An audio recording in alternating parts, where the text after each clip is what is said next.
মাঝে মাঝে মনে হয় আল্লাহ কেন মেয়ে বানিয়ে দুনিয়ায় পাঠালো।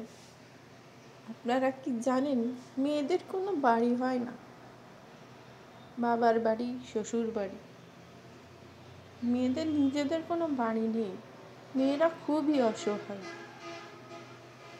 যে বাবার বাড়িতে ছোট থাকতে বড় হয়, কত ভালোবাসা আদর, বাবা মা ভাইরা কত ভালোবাসে, একদিন সেই বাবার বাড়িও পর হয়ে যায়।